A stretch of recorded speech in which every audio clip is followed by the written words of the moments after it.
funding the daycare that's going out of business, because I would be more lulled into using tax money to help with childcare than I would with housing one person. I could impact 50 kids or 20 kids. But I mean, we would never discuss using Midland taxpayer money to fund something that's funded by the province and distributed through the county in any other state, except now we're talking about this one thing. Like, if this place wasn't beside the guest house, would we even be having this conversation? If this was our deputy mayor's Prost's, many places that she has that she rents for affordable rents, whenever she does renovations, she has to pay DCs. Every other builder in our community that doesn't qualify for the litany of provincial incentives has to pay DCs. And yet we have this one person who's somehow entitled to tax money in lieu of programs for failures that you ascribe to the province. I'm not arguing against. That doesn't make us by default responsible. Like, I just don't even understand the thought process. I can understand your anger at, or your disdain for shortcomings in these funding programs that don't seem equitable, but that doesn't trickle down to being the responsibility of the Midland ratepayer. And that's the guardian of the purse that we are supposed to be. And we normally are. We're stepping way outside of our lane here on this. I think that we do that all the time. We have speed cameras because we couldn't get enforcement. We have security downtown because we couldn't get enforcement. We offered grants to places like Small Set Nursery because like they have funding cut from provinces. We all the time subsidize things that shouldn't be in our jurisdiction and shouldn't have to be, but we do because we have no choice. It's our community at the end of the day, and we have to be able to support it, whether that is wrong or right. At the end of the day, we have to be able to do it, and we do put money into initiatives that we shouldn't have to. And that's just unfortunate, but maybe we keep, you're sitting on county, I'm not. So yeah, I would love for you to raise these questions and continue to do it. Why am I having to have this conversation? Why are we having to even debate this? It's frustrating.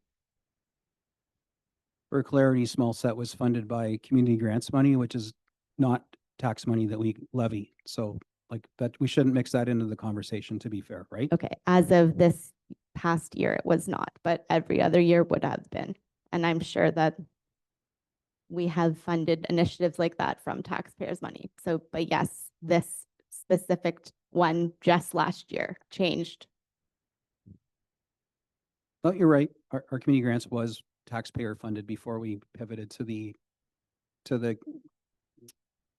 golf tournament. Okay. Well, is there anything new to add on this, Councillor Patel? Thank you, Worship. So, Councilor Meredith and I had multiple conversation. I met with Miss Lavin as well, and she's doing wonderful things, in terms of helping the different organizations and housing people. But where my disagreement is, there's options, which is take the provincial option, which is a subsidized rent. The other option is the deferral, because if we give this, it's not the matter of 22,000, it's a matter of 17, sorry. It's the matter of what we're going to open up afterwards. So we have 3 motels in town. They have helped house the homeless. And then they could come back to us when they want to redevelop and say, we want to put a 50-unit building or 100-unit building, and we want forgiveness because we help the county houses people and our places run down. And then, but it's the county that, what I'm saying is, the county is the county's one that approached them and said, okay, take these people in. They help them. They help people house. And now that's a guest house itself, because nobody wants to live in those motels. Nobody wants to stay in those motels because of what the county put them through, because they were trying to help the homeless. So then they could come back and say, we want to build a 200 unit, and now we want the town to forgive these charges. I understand where you're coming from, but this is where it is. It's not the matter of the 17,000, but we could probably have more people come down the road and say, we are the guest house now because of town of Midland and because of the county. That's all I've said. Thank you.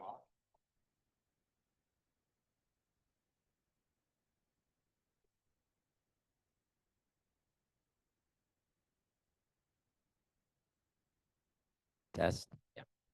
Hotels are getting about $800 a week, $3,200 a month. So this is not, that's on their own doing. That's their own choice. Miss Lavin doesn't have a choice who she rents to, because everybody, any normal renter will not rent her space, period. And now she's doing good with CMHA. She brought CMH in. What do you need? How can I help? She has other units that frankly, she's doing a service to the community by housing, by having not only housing, but nice units maintained. They call her and her husband mom and dad when they come. They don't have any of the family. This is her family, right? $17,000 for someone, that looks after them every day, checks on them, right? So for $17,000, I'm not even batting an eye to this, right? We spend more on a consultant, 50,000 here, 100,000 there. We spend more. Budget is coming up. We can find $17,000, no problem. We could find probably $100,000 if you left it to me, no problem. So if you want to tighten up, let's tighten up in 2026. But let's put another resident in a house today. Anything new, or should we just call the question? Councillor Ball? Oh, thank you. I just wanted to add, and I forgot to add this before, is that when I went and met with Ms. Lavin, they have no problem entering into a reasonable agreement that they are going to leave it as like housing for vulnerable. So I just want to put that out there, that they don't have a problem with having this housing for our community and signing something saying that if they, a reasonable timeline, that if they were to sell the building or no longer offer this type of housing, that they have no problem paying the development fees. So I just wanted to add that in there. And I think if the Shamrock Motel decides that they're going to build 200 units where they're housing affordable, then yes, they should be exempt, because this has nothing for me to do with the guest house. I think if you're offering affordable housing in our community, you shouldn't have to pay development charges. The corporation shouldn't be only people that get break for that. All right. So what did you want? Anything else? Yeah, well, one last comment Oh, there. yeah, go ahead. So when you're building affordable housing, it does trigger like Red Brick right now that is on King Street. They will not be paying DCs because it's affordable housing. So they get, right? Yep, nonprofit. But trust me, when you say nonprofit, someone's getting paid at the top. Their employees are getting top. So these charities that are nonprofit, right? The skin's going in their pocket. Come on, and some large skin. So let's not kid ourselves here, right? So anyways, let's call the question. And Catherine, thank you. It's hard to think clearly after 8 hours of listening to you people. But I just want to make sure that there is no possible avenue to waive these DC charges with our own good-heartedness, understanding the situation. That's my first question. And then my second one is it's just a comment. It's a difficult decision. I understand we're setting a precedent, but I also know we're providing a desperately needed service. If CMHC or CMHA was not involved, I would probably think more about it, but we have to do something. And why is the charge $17,000 to shuffle some paper? So let's end the debate. You don't even have to answer my questions. I've made up my mind. Well, I think it's important because that last question, I think, totally misrepresents what development charges are for and where they came from in this case. There's three. There's the town, the county, and education. We were being asked to eat all of them. If this was asking me to eat the town of Midland only and the county and education, because we have no say or control, we shouldn't be waiving that. I may even have a different conversation. about this, but this is absolutely, this is bonusing. And like, if this passes and we do this, I will be asking for a legal counsel to weigh in on this before we actually write a check, because I don't know, you don't have to be a lawyer to interpret what we're doing here. But we can call the question and see if it passes, because it will be irrelevant otherwise, because this is bonusing and it's illegal. And to answer your question, no, we can't just out of the goodness of our heart bonus somebody. I was asking. Oh, yeah, go ahead and explain where the development charges come from and why we collect them. I think it's important because people listening to this may think that it's paper shuffling, which it is not. Through your worship, yes, so as you indicated, we have the town portion of the DCs, and then we have the county of Simcoe, and then we've got the school boards. And I believe, is it all 5 school boards? Maybe the CBO can break it down for you, because he might know what the actual prices are for each. Yeah, through Mayor Gordon to the counselor. Yeah, so the town DC is, I've got 7,000 roughly. The, sorry, just looking at these charts. There's an education fee that's about 2,000, one that's just over 3,000, which don't have any discounts or any exemptions, usually for affordable housing or nonprofits. And then the county's 4,700. And then, so the 17,000 does already take into account $9,000 of discounts and credit applied through the DC Act. So without those credits, it would have been 26. So Bill 23 came through and did add credits and discounts.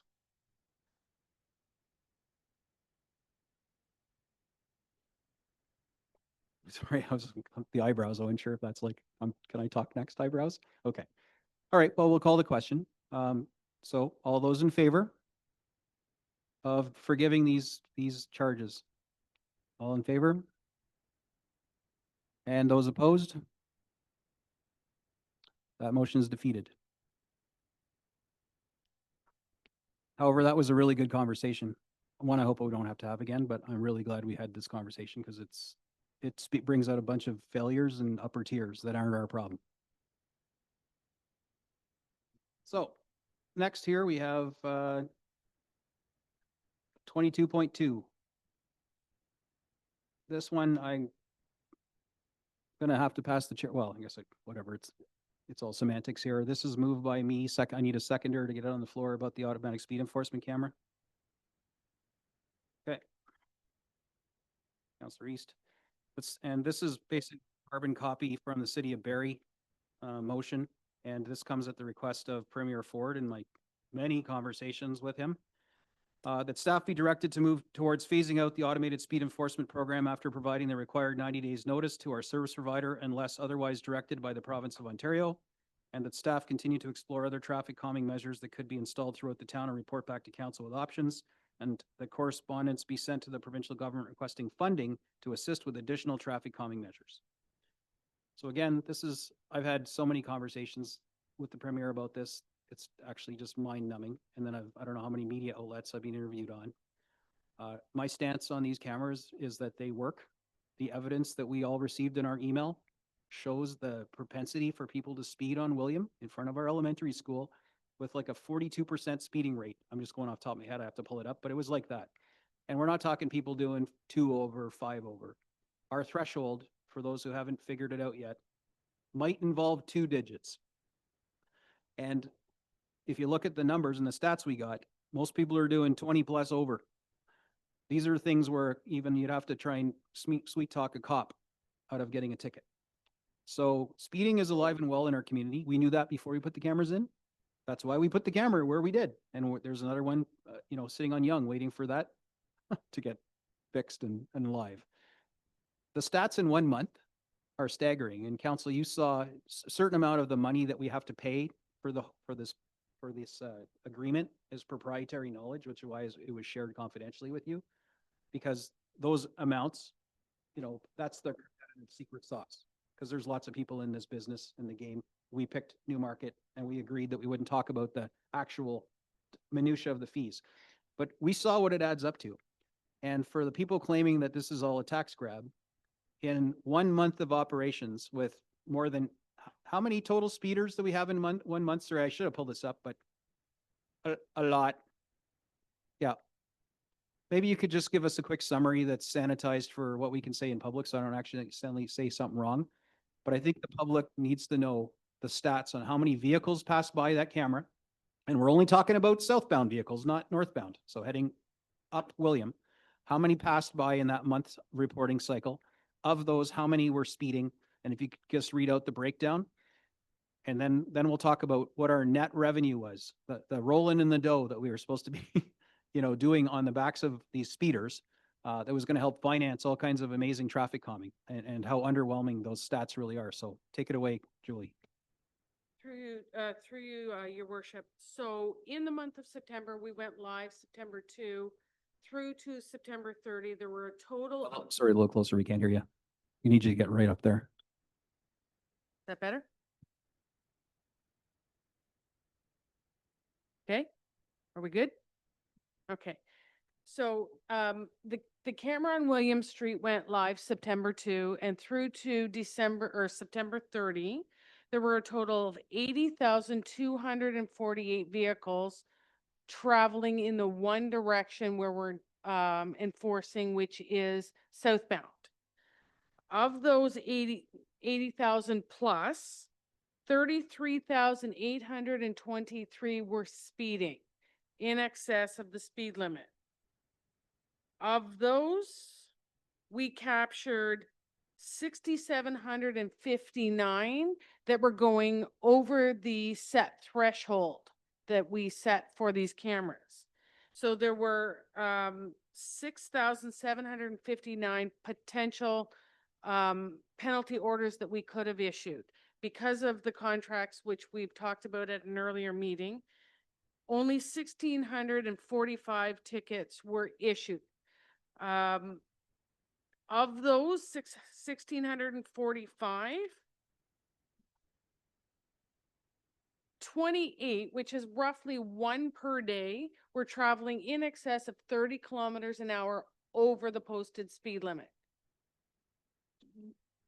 388 were traveling between 20 and 30 kilometers over the speed limit. The remainder were doing between our threshold limit and 19 kilometers per hour over the speed limit. It's significant. And that we don't have any data for Yonge Street yet because it is still under construction. That's just Yonge Street or just William Street and just one way of traffic. All right, and another interesting stat is how many of those were not from the town of Midland. So we're able to get that tracking from Newmarket. There's a pretty significant number of those speeders are not Midland residents, right? Roughly 65% were non-residents. Dana? I did just want to clarify the underwhelming revenue. Keep in mind, because they have 30 days to pay a penalty order, and the September report tells you all the penalty orders that were issued in September, we've only received payment for 35%. So we have a net revenue of within the 35%. The rest of those payments will all be revenue. We've paid the costs on those. So our revenue will always lag our costs because we get billed. When the ticket goes out, we get the revenue when the ticket is paid. So I just wanted to make sure, because it looks underwhelming, but it's because it's the first month. So the bottom line is these cameras, there was evidence to support their use. I mean, they've been around since 2019. The chiefs of police all support it. Countless lobby groups support it. Peer-reviewed evidence supports it. Sick kid studies, blah, blah, blah. There's just so much out there that supports it. But you know what? Dad doesn't support it. And we have this parent-child relationship with the province. And Dad was mad. And he reamed me out. And, I got some haters on social media that, their entitlement to speed and everything. Like I've argued it all out with them to the point where it's just mind numbing. You just can't believe the entitlement that people will argue about on social media. But I also get all kinds of people who private message me and call me and email me, even from other municipalities going, man, you guys are doing the right thing. Don't listen to the naysayers. We really support these cameras, protect our kids. Keep lobbying the premier to say, can we just keep them in school zones? If you want us to put a flashing light up because you have this fixation with flashing lights, they'll then change the law so that we can, because we can't right now if the camera's in place. Nor can we change the speeds on different times of day like we used to have with the flashing lights. We can't do that with cameras. So the bottom line is, even though this is my motion to basically walk away from this program, this pilot that we committed to, I'm doing it because, you know, I argued with Dad. I gave every logical, rational argument I could and boasted about how responsibly and well implemented ours is, because we have a Julie on our team who, you know, lesson learned through the multiple organizations that we belong to. We've used all the failures of other municipalities to implement our system, and we've done it right. And no amount of convincing and logicking would change the premier's mind. He told me, do what Barry's doing. You're good to go. Switch to red light cameras, which is all well and good, except I told him I don't have any evidence to support I have a red light camera issue. He wasn't concerned about that. He said he supports them 100%. Go ahead and do those. That's not a tax grab in his mind. So I don't understand how he thinks, other than he's told me that the first thing they're doing when the House sits is repealing this and making it illegal. We understand from our communications that, and we shared this publicly, that we get out of our contract with Newmarket through force majeure if the government makes this thing illegal. No penalty to us at all, other than our sunk costs at having to install these expensive metal posts and power them, and, you know, all the expenses we've had to pay from the staff. So there won't be any new costs. However, there's also a clause that says if we give 90 days notice, regardless whether the province makes them illegal or not, but I have little faith that there's any hope. He's painted himself too deeply into a corner now with the base. That we can get out of our contract scot-free as well, as long as we give the 90 days notice. So in talking with Mayor Nuttall and Barry about his conversations with Dad, and I've been talking to other mayors because we've all taken the same blast on the phone. This is basically facilitating two things. It's a commitment to the province that, you know, we'll do as he's asking me to do. And after all the money and stuff we've been getting, I really didn't have a lot of leg to stand on to, once I argued every logical argument, and that we're going to phase this thing out within 90 days.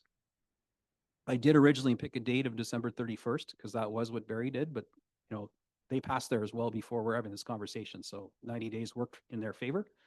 It doesn't with us. So December 31st can't be the date. So the motion's being updated to what I read, which is, you know, that we provide the 90 days notice to our service provider. And so the program would end on the 91st day, which is sometime in January, early January. I suspect and believe wholeheartedly that this program will be canceled. And we won't have to worry about the 90-day. We will have given it. The tickets will still be coming in. Enforcement will still be happening right up to the day that the Ford government makes it illegal. There will likely be appeals, but it will still be illegal while it's appealed. And you know what? If we decide a year from now, if things change, we want to get back into the business, if in fact some new version of this comes to fruition, which I don't see, but you never know, then we can always re-engage. We already have poles, we already have power. All we got to do is sign up for the plan. We already know what the costs are, and we can start using this program again if and when it ever becomes legal. I just don't see it happening. So I committed to bringing this motion to council. I'm trying not to argue against it, but I'm also trying to be a realist and to tell everybody that I'm not a populist mayor. I support this and community safety to my core. It's what I spent my entire adult life doing in Midland. And this is a silly, ridiculous, unfounded move by the province, but we are creatures of the province, as we've already kind of talked about earlier in our last motion. And there are just things that aren't in our jurisdiction to control. So I'm accepting that fact and bringing this to council to see if you're willing to trigger the 90-day out clause and expect that it's going to be made illegal to continue sometime in the next 30 days. So that's the rationale for this. Feels an awful lot like a defeat since I championed putting these things in the first place. But I've beat my head against the brick wall enough on this with the only guy that it matters really arguing with, and he is not changing his mind. So here we are. That's the preamble. Counselor Ball. Thank you. It seems to be working out. I have a question for Julie, actually. If he does make this illegal and there's an appeal that goes in, that halts our ability to use them until the appeal goes through? Through your worship to Council Ball, yes, it does. So if somebody takes court action, it would be probably similar to what happened with the bike lane issue in Toronto. They would stay legal until a court made a decision one way or another. So we would not have to halt using them until a court deems it illegal. Yes, you're right. Correct. So that is what I thought. So to me, I'm voting no. This is just to appease somebody who is wrong, quite frankly. The evidence is staggering that he's wrong. And his government is the one who implemented this in the first place. And he has the ability to change the legislation to everything that he is wanting it to. If you want it to be set at 9 kilometers, they have the ability to do that. If they want flashing lights, they have the ability to do that. This is just to appease people who are getting speeding tickets. And it's a popularity vote, quite honestly. And I know we talk about what's popular and what's right, and I'm sitting here because I'd rather do what's right. And I'm not even for the cameras, but I've been arguing wholeheartedly on them online because it is an ability for us to change driving patterns, which it has, because all the people that are diverting to other streets where cameras are not, if the cameras are on those streets too, they are going to slow down because nobody wants a ticket. It's just a fact of it. And also, I shouldn't say specifically him, but his Ford government has tied our hands on a multitude of issues, and this is one of them. The enforcement should be through the OPP. It is not. This is one tool we have in our toolbox, and it allows us to actually put revenue, and all the revenue that we get from them can go back into community safety initiatives, some which our residents have been asking for. I mean, we just had a whole hour-long conversation about like traffic calming measures, and we're having to tell residents we can't afford to do that. Well, with the speed camera revenue, you can. So I'm not going to sit up here and say that I'm going to appease somebody who is wrong. And honestly, I'm not holding my breath for him not walking this back, because he's done that multiple times where he makes a decision, it's an unpopular, and then it's walked back. So I'm not going to sit here and take them out, especially knowing that we can still use them until they're deemed illegal by a court, which I don't believe they will be, because the research is staggering to support them. So I'm voting no.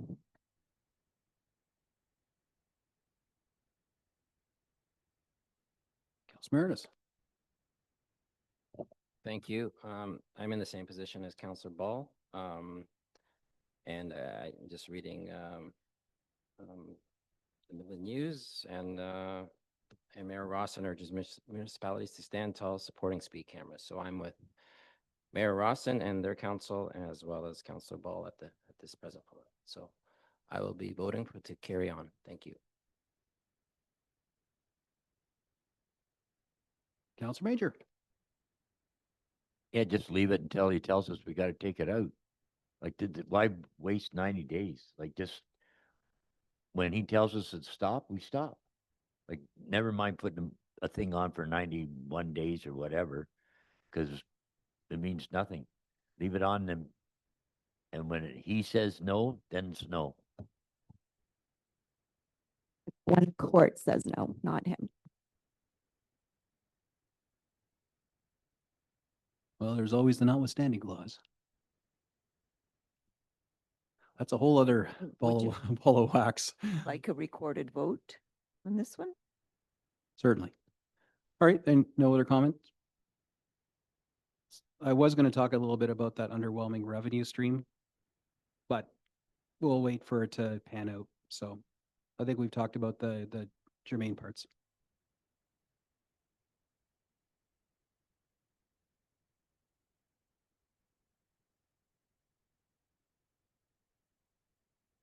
Also, and I quote, "It's not about revenue, it's about changing driving patterns."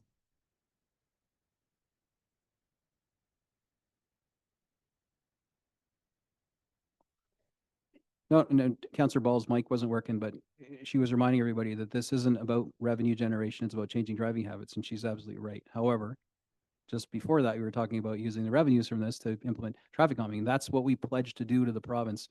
And even though some municipalities have opted to just funnel the profits, I guess we'll call it, into their general revenue stream and using it for whatever, we and many other municipalities committed not to do that. So, Mayor Gordon, it's a very, very simple solution. You don't want a ticket, don't speed.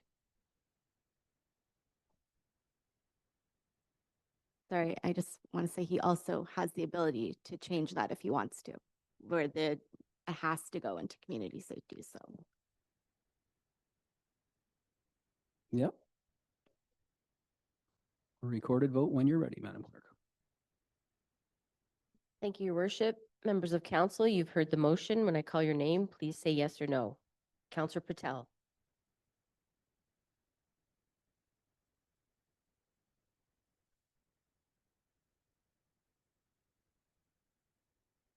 Councillor East. It's okay, I got it. No. Councillor McDonald. I do not wish to phase out the automated speed enforcement program at this time. No.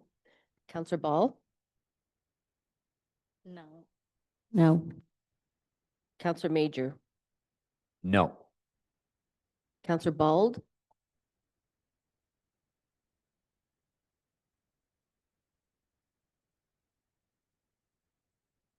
No. Councillor Meredith. No. Mayor Gordon. Gotta be yes. I The m- said, I promised Dad I would say yes. The motion is defeated. Okay, very good.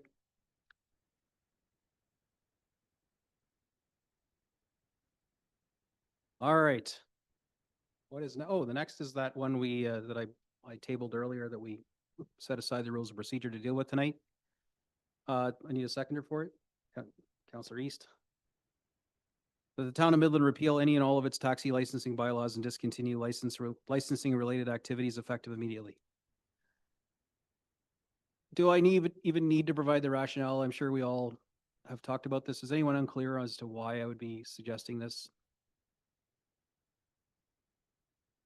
Okay, so we're going to get out of the taxi licensing business.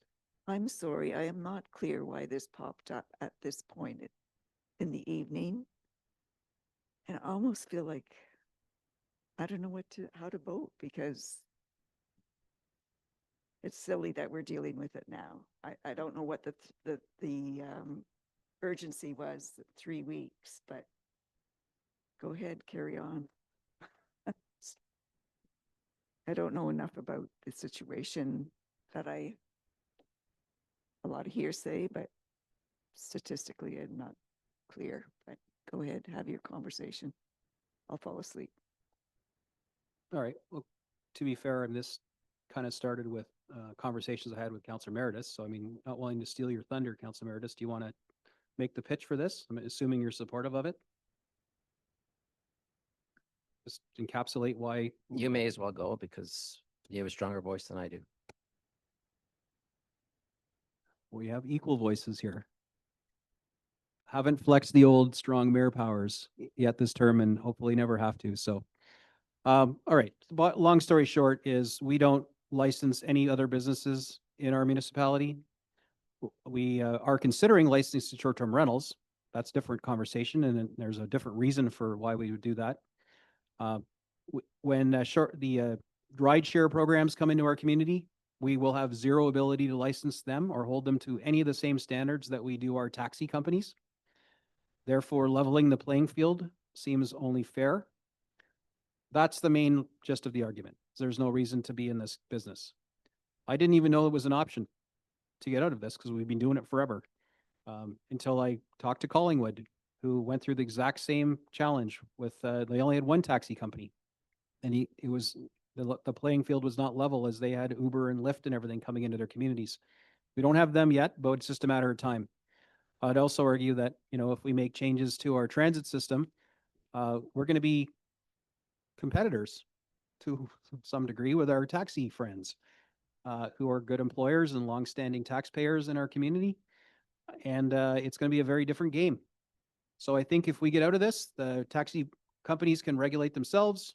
They'll look after making sure their employees have vulnerable sector and whatever other clearances they need to make themselves feel comfortable to shield themselves from liability corporately. And that the town doesn't need to inspect their cars because the MTO does that through commercial vehicle inspections already. And by doing this, we will be shedding a revenue stream, which is the only crappy part about what I'm bringing forward tonight. We don't tend to make a lot of money off it. It's caused us a lot of grief, only because we actually have a bylaw department now that's doing its job. And it needs to go through and rework this Swiss cheese of a taxi license bylaw, which our licensed taxi operators have, kindly helped to, offered to help us get through, only to then have to charge them more to exist. And we don't do that for anybody else in town. So effectively, to level the playing field, to stop the drama, quite frankly, around being this licensing body and things we have no control over, provincial, like VSC delays through their one window portal they've created that's an abject failure in time. Not our fault, but our process are bogged down in it. We can uncouple ourselves from this entirely and just let private capitalism reign and let the taxi companies govern themselves just as their competitors in the rideshare ecosphere do. And we just focus on our real bylaw matters that are definitely within our realm and control. And accept that there will be some revenue lost because now we have a bylaw department that's actually doing all these things that revenue comes from. It does feel a little disheartening that we, on the cusp of trying to get things rewritten and working and having revenues come in, that why would we get rid of it? I feel a bit like I'm having my repeat of the last conversation, but I just don't see the juice being worth the squeeze on this one. And the sooner it ends, the better, because we're also late in doing taxi inspections, which are $200 a taxi, if I recall. And it's just overdue, it needs to get done. And quite frankly, the taxi owners are going to have to then give this money to the town, even if we were to talk about this 3 weeks or 3 months later. If this council agrees that, let's get out of this business, that we have no real need to be in it, and it's not fair, then let's just do it now and get it over with. So that's why we're talking about it now, and hopefully I've covered all the salient points. Councillor Patel. So I'm in agreement with this. I want to thank Councillor Meredith for shedding a light on something, and through all many conversations that we had, that this is not something we need to be in because of what's going on with the VSCs. And so anyways, what I wanted to say is that this is probably the right procedure, that we no longer need to be in the licensing business for taxis. Thank you. Councillor Major. I think we run this one into the ground. Let's just vote. A recorded vote has been requested. It's because she has to be awake, so she's making sure you are too. My request for a recorded vote is we're deciding something that we just reviewed, the taxi licensing bylaw, I think. And we're making a decision without a report on possible consequences. And I'm concerned about the community safety, and I understand, yeah, Uber doesn't need licensing if they come in and then we're doing all of this, but I think it's important that we have a recorded vote to give Sherry something to do. Thank you, Mayor Gordon. Council, you've heard the motion. When I call your name, please say yes or no. Councillor Major.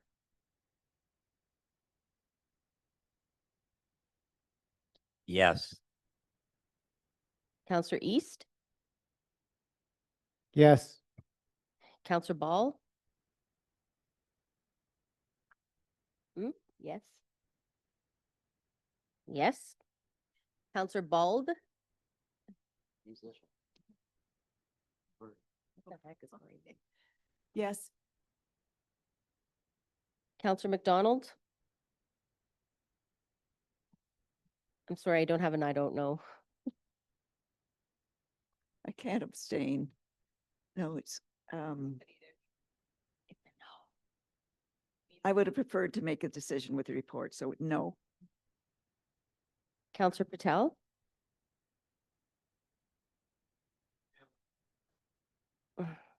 Counselor Meredith.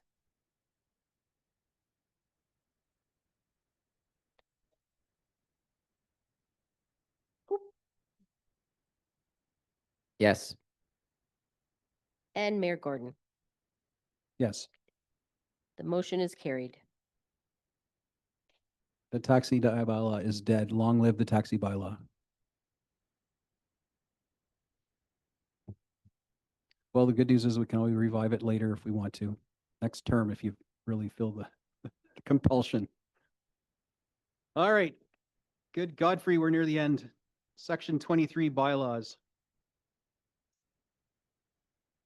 I get a motion here moved by Councillor East, seconded by Councillor Ball, that the following lengthy number of bylaws be passed and enacted. Bylaw 2025-53, regulate the removal of piling of snow within the municipality and to repeal bylaw 2009-69.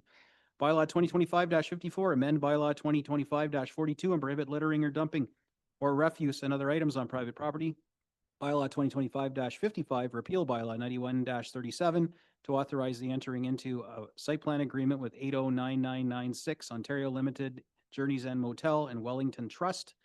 Bylaw 2025-56, amend zoning bylaw 2004-90 is amended for the lands municipally known as 736 King Street in Town of Midland. Bylaw 2025-57, adopt amendment number 6 to the Town of Midland official plan. Bylaw 2025-58, amend zoning bylaw 2004-90 as amended for the lands municipally known as 1017 and 1029 Braybrook Road in Town of Midland. Council, there's a couple on here we never talked about tonight, but are you all good with this? All those in favor? Any opposed? Carried. Next move by Councillor Major, seconded by Councillor Bald, that this bylaw 2025-59 being a bylaw to adopt the proceedings of regular council meeting of closed session held October 15, 2025 be passed and enacted. All those in favor? Opposed? Carried. And last but not least, moved by Councillor McDonald, how fitting, seconded by Councillor Ball, that this regular meeting of council will closed session adjourn tomorrow, actually, so 12:21 a.m. Got to change that on the 16th of October. All those in favor? Any opposed? Carried. We are adjourned. Thank you, everybody, and thank you for the good debate.